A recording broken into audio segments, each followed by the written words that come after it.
ई learner में आप सभी का स्वागत है। पिछली वीडियो में हमने बात की थी प्रेशर साइन पे, उसके कुछ इंपॉर्टेंट टॉपिक जो अक्सर एग्जाम में आते हैं बोर्ड में। आज उससे रिलेटेड है इसका अभ्यास कार्य। तो इसमें बोल रहा है पहले अधिशोषण एवं अवशोषण शब्दों में तात्पर्य में इनके शब्दों में तात्पर्य का विभेद करना है और साथ ही एक एक उदाहरण देना है इनका। तो ये हमने वीडियो में देखा था। अधिशोषण क्या होता है? एक पदार्थ की सतह पर किसी अन्य पदार्थ का इकट्ठा हो जाना क्या कहलाता है? अधिशोषण कहलाता है। और जैसे इसका उदाहरण क्या हो सकता है? जैसे हम कपड़ों में धूल जमी हुई देखते हैं ना, तो वो किसका उदाहरण है? अधिशोषण का है। ऐसे अवशोषण क्या है? वह घटना जिसमें अधिशोषित अधिशोषक के अभ्यंतर में प्रवेश कर अधिशोषक के संपूर्ण जालक में वितरित हो जाता है, तो उसे हम क्या बोलते हैं? अवशोषण बोलते हैं। तो इनके बारे में डिटेल देख से अगर आप नोट करना चाहो तो एग्जाम के लिए नोट्स दिखा देता हूँ मैं। ये अधिशोषण हो गया, ये अवशोषण हो गया। अधिशोषण कैसी घटना है? पृष्ठ घटना है। और अवशोषण क्या है? अतरंग घटना है। ऐसी अधिशोषक की सतह पर अधिशोषित का सांद्रण अभ्यंतर में सांद्रण से भिन्न होता है और अधिशोषक के अभ्यंतर में अधिशोषक का सांद्रण सर्वत्र समान होता है। इसी प्रकार प्रारंभ में अधिशोषण दर अधिक होती है और यहाँ समान होती है। तो इसके उदाहरण पूछे हैं क्वेश्चन में, तो उदाहरण लिख सकते हैं सक्रिय चारकोल द्वारा ब्रोमीन का अधिशोषण या सिलिका जल द्वारा जल का अधिशोषण। दो चीजें है ना, अधिशोषण भी हो रहा है और अवशोषण भी हो रहा है। तो इसे नोट कर सकते हैं कॉपी में। दूसरा क्वेश्चन कह रहा भौतिक अधिशोषण एवं रासायनिक अधिशोषण में क्या अंतर है? तो मैं भौतिक अधिशोषण और रासायनिक अधिशोषण में अंतर समझाता हूँ, आप लोग नोट कर सकते हैं। तो जो भौतिक अधिशोषण होता है इसमें क्या होता है? पहली बात, दुर्बल वंडरवॉल बल होता है। जो भौतिक अधिशोषण है इसमें दुर्बल वंडरवॉल बल होता है। और जो रासायनिक अधिशोषण है इसमें प्रबल संयोजकता बंध बल होता है। समझ में? ऐसे नोट कर सकते हैं, इसमें दुर्बल वंडरवॉल बल और इसमें प्रबल संयोजकता बंध। ये क्या होता है? ये सामान्य ताप पर भी घटित हो जाता है। मतलब कि जो भौतिक अधिशोषण है इस ये घटना सामान्य ताप पर भी हो जाती है। लेकिन जो रासायनिक अधिशोषण की घटना है ये सामान्य तापों पर नहीं होती है। ये कैसे तापों में होती है? ये उच्च तापों में होती है। इसी प्रकार जो भौतिक अधिशोषण है कैसी घटना है? उत्क्रमणीय है। भौतिक अधिशोषण उत्क्रमणीय है और रासायनिक अधिशोषण क्या है? अनुत्क्रमणीय है। इसी प्रकार इसमें अधिशोषण की गति क्या होती है? तीव्र होती है। और इसमें अधिशोषण की गति तीव्र या मंद कुछ भी हो सकती है। लेकिन जो इसमें सक्रियण ऊर्जा है, जो भौतिक अधिशोषण है इसमें सक्रियण ऊर्जा क्या होती है? शून्य लगभग होती है। परंतु जो ये रासायनिक अधिशोषण है इसमें अधिक होती है। तो इसमें अधिशोषण जो अधिशोषण ऊष्मा है इसके लिए ना, इसके लिए कितनी होती है? 40 किलो जूल मोल इनवर्स होती है। इसके लिए 40 किलो जूल मोल इनवर्स होती है। जबकि इसके लिए कितनी होती है? 400 किलो जूल मोल इनवर्स होती है। तो ये तो थे इनमें कुछ अंतर जो मैंने बोले, आप इन्हें नोट कर सकते हैं। इसमें तीसरा प्रश्न कह रहा है कारण बताइए कि सूक्ष्म विभाजित पदार्थ अधिक प्रभावी अधिशोषक क्यों होता है? तो कहने का मतलब क्या है? हमने कारण के साथ इसकी व्याख्या करनी है कि जो सूक्ष्म विभाजित पदार्थ होता है अधिक प्रभावी अधिशोषक क्यों होता है। तो इसे हम एक अलग तरीके से समझ सकते हैं। कैसे समझ सकते हैं?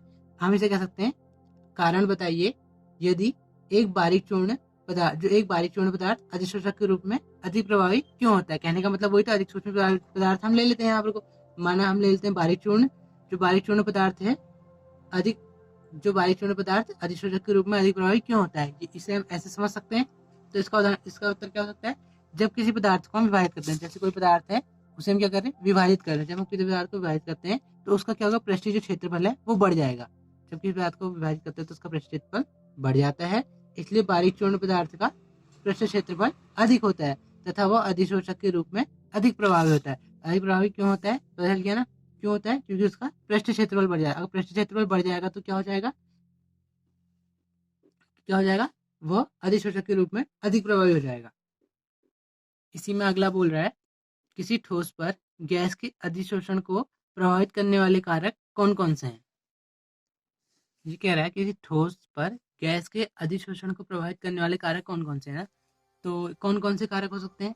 जो ठोस पदार्थ की सतह पर गैस का अधिशोषण किस किस कारक पर निर्भर करता है? वो ताप पे भी करता है, वो दाब पे भी, और अधिशोषित पदार्थ की प्रकृति पे भी निर्भर करता है, और साथ ही अधिशोषक की प्रकृति भी करता है। तो पहले बात करते हैं ताप पे कैसे करता है।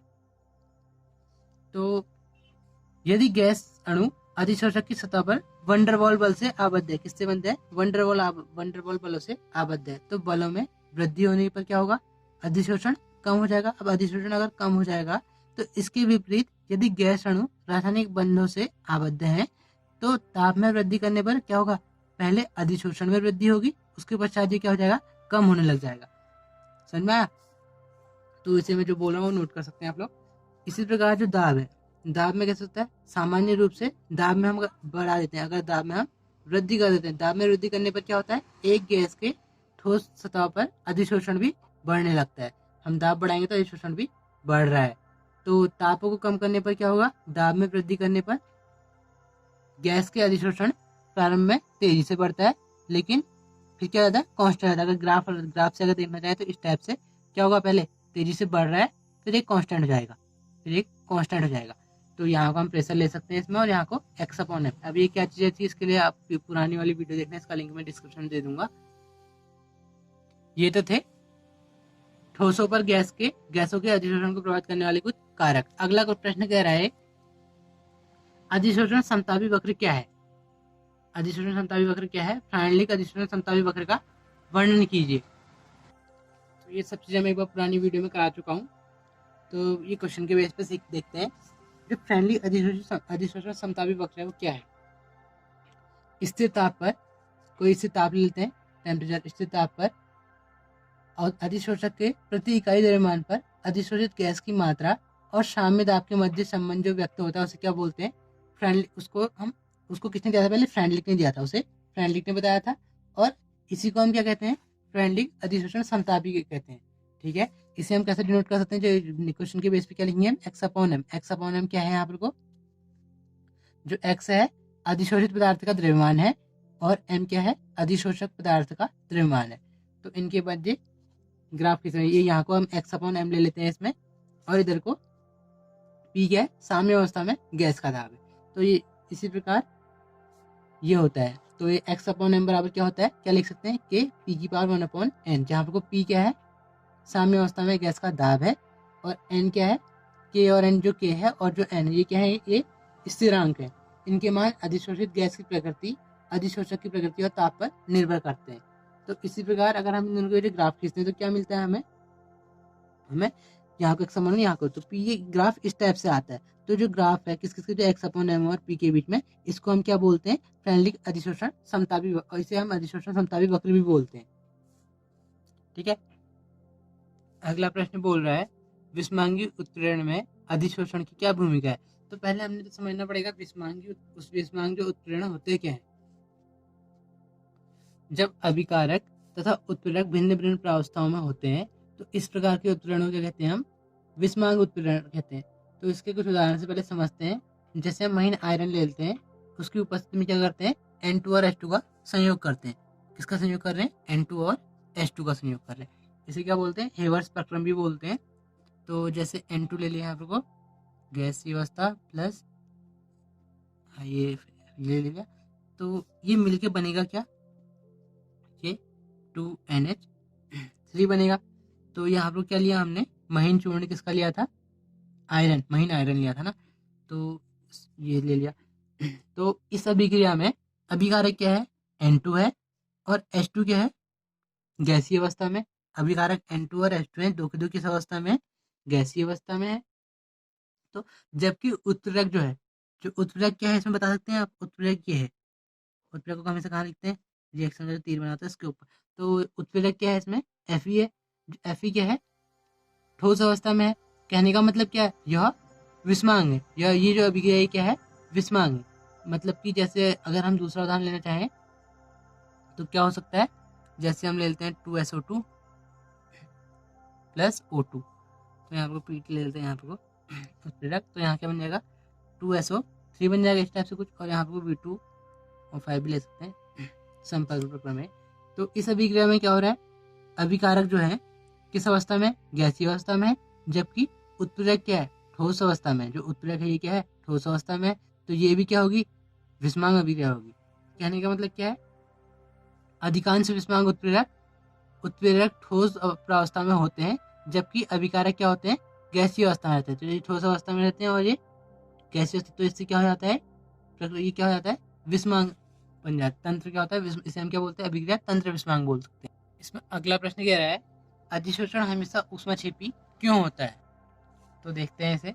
किसी ठोस की सतह पर किसी गैस का अधिशोषण तंत्र एंट्रोपी जो उसकी एंट्रोपी होता है से घटा देता है। इस प्रकार अधिशोषण में तंत्र को स्वतः स्फुट करने के लिए डेल एस का मान ऋणात्मक होना चाहिए, अर्थात डेल एस जो है वो माइनस में होना चाहिए डेल एस का मान, तो तथा डेल जी है उसका मान भी ऋणात्मक होना चाहिए। तो समीकरण क्या बन गई, डेल जी बराबर del H minus T del S, जैसा हमने पुरानी वीडियो में पढ़ी है। इस वीडियो में मैं सिर्फ वो क्वेश्चन करा रहा हूँ जो क्वेश्चन पिछली वीडियो में नहीं कराए हैं। तो वहाँ मैंने सारे क्वेश्चन कराए हैं अप्रोक्स, जो नहीं करे हैं और इसमें देख रहे हैं। तो डेल जी का मान ऋणात्मक तभी प्राप्त होता है जब क्या, डेल जी का मान ऋणात्मक कब प्राप्त होगा, जब डेल एच का मान भी ऋणात्मक होगा। तो अर्थात प्रक्रम क्या है, ऊष्माक्षेपी हो, अर्थात प्रक्रम क्या होना चाहिए, ऊष्माक्षेपी होना चाहिए। अगला ये तो सब मैंने कराए हैं पीछे। अगला आ रहा है इसमें इमल्सन क्या है, इसके विभिन्न प्रकार क्या हैं, इसका उदाहरण। तो पहले इमल्सन है क्या, इमल्सन कहते किसे हैं, जो द्रव है ना, द्रव के द्रव का द्रव में परिक्षेपण क्या कहलाता है, पायश कहलाता है। पायश क्या है, इमल्शन है। द्रव का द्रव में परिक्षेपण क्या कहलाता है, पायश कहलाता है, जैसे हम इमल्शन बोल सकते हैं।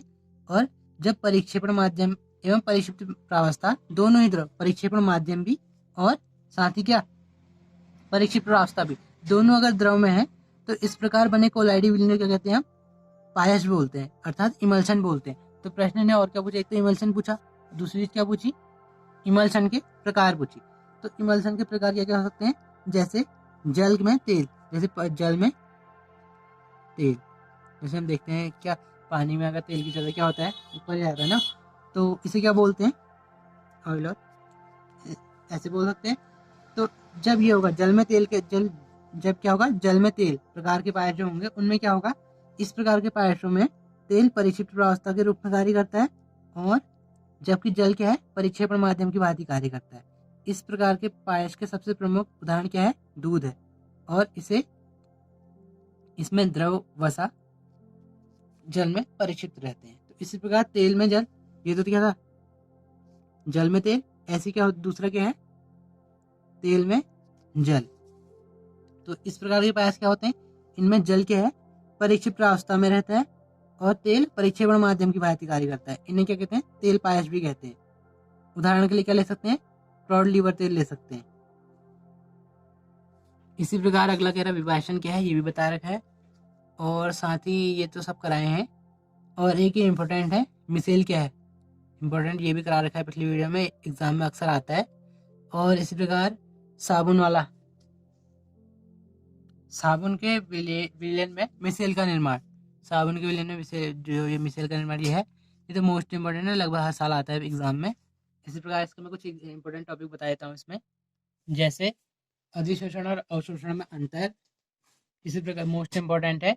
इसी प्रकार जो ब्राउनी गति पढ़ी थी हमने पिछली वीडियो में, ब्राउनी गति पढ़ी थी, ब्राउनी गति इम्पोर्टेंट है। फ्रेंडली अधिशोषित समतापी भी है। जो पायस हैं ये भी इम्पोर्टेंट है, ये भी एग्जाम में अक्सर आते रहते हैं। और इस प्रकार उत्प्रेरक क्या होते हैं, एग्जाम में पूछा आता है उत्प्रेरक क्या होते हैं, तो उन्हें डिफाइन करना, ये सब टॉपिक्स इंपॉर्टेंट है। ये मैंने पिछली वीडियो में कराए हैं, डिस्क्रिप्शन में इसका लिंक में दे दूंगा।